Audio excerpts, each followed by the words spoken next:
Salut mes élèves, tout de suite je vais vous lire une jolie histoire, sachant que chaque jour vous devez écouter une jolie histoire avant de dormir. Cela vous aiderait à apprendre cette magnifique langue. Restez avec moi. Le chevalier de cuivre et la montagne. Le chevalier de cuivre et la montagne. Il était une fois un roi du nom Nordin qui aimait beaucoup son peuple. Il aimait également naviguer et pêcher. Sa capitale était située sur le bord de la mer et était entourée d'îles. Un jour, le roi partit pêcher durant un mois. Il navigua pendant 20 jours et pêcha beaucoup de poissons. Le roi était très heureux. Mais le 21e jour, un vent furieux se leva. Dès le lendemain, ils trouvèrent refuge sur une belle île fleurie. Il faisait beau. 2 jours après, ils reprirent la mer pour 20 jours. Le lendemain, le vent se leva une nouvelle fois.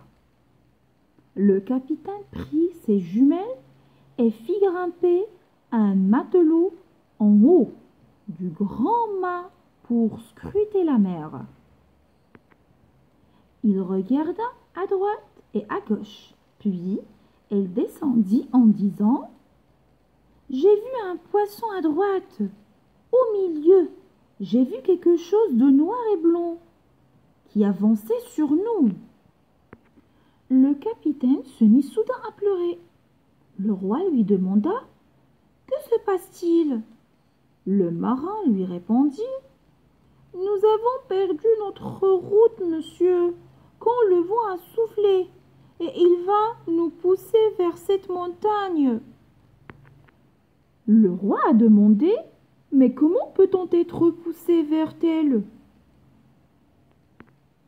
Le capitaine lui expliqua « Cette montagne est magnifique. Elle va attirer les clous du bateau. Nous allons faire naufrage. » Et il se remit à pleurer. Au matin, le bateau s'approcha de plus en plus près de cette montagne, si bien que les clous s'arrachaient en détruisant le navire. Le capitaine et les matelots criaient. Chacun d'eux essayait de sauver sa vie. Le capitaine et tout l'équipage finirent par se noyer. Mais le roi, qui s'était accroché à une planche du bateau, resta ainsi jusqu'à que le vent le projetait au pied de la montagne. Là, il trouva des marches. Le roi monta l'escalier. Au haut, il vit la statue en cuivre d'un cavalier sur son cheval. Puis, il s'endormit. Soudain, il entendit une voix lui dire « Monsieur, cherchez l'arc et les flèches et abattez ce chevalier pour nous sauver du malheur. » La voix compléta son discours en disant « Les bateaux sont détruits par ce chevalier. Alors, détruis-le, puis tu trouveras un autre chevalier qui te conduira. » À son réveil, le roi fit tout ce que la voix lui avait demandé. Et un petit navire conduit par une autre statue emmena le roi vers une île. Le roi était assuré, mais soudain, cette statue de cuivre le jeta à la mer. Le roi nagea jusqu'à un gros poisson qui le déposa sur une île. Le lendemain, 10 esclaves descendirent d'un bateau. Ils creusèrent la terre et en sortirent du beurre, du pain, du miel et des moutons qu'ils rapportèrent au bateau. Les esclaves débarquèrent les provisions du bateau.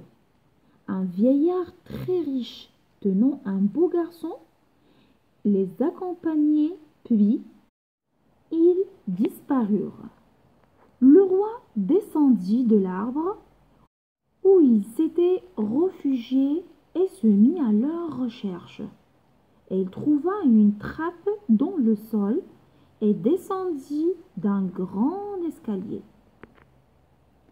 Il traversa de beaux jardins jusqu'à ce qu'il arrive à une porte derrière laquelle il entendit des bruits de voix. Il ouvrit et vit un palais et une grande table sur laquelle il y avait beaucoup d'aliments. Il vit le vieillard et le garçon. Le roi, qui était affamé, s'adressa au vieillard. Mais les esclaves le frappèrent. Il leur dit alors: « Je suis le roi Nour ad-Din et je voudrais rencontrer le vieillard. » Ce dernier accepta d'écouter son histoire. Le vieillard, heureux d'être diverti, donna au roi quelque chose à manger. Il demanda aux esclaves de préparer un beau bateau pour lui permettre de regagner son royaume. Le roi remercia le vieillard de sa générosité et demanda par la suite la main de sa fille. L'histoire est terminée, mes élèves. À la prochaine. Bonne nuit.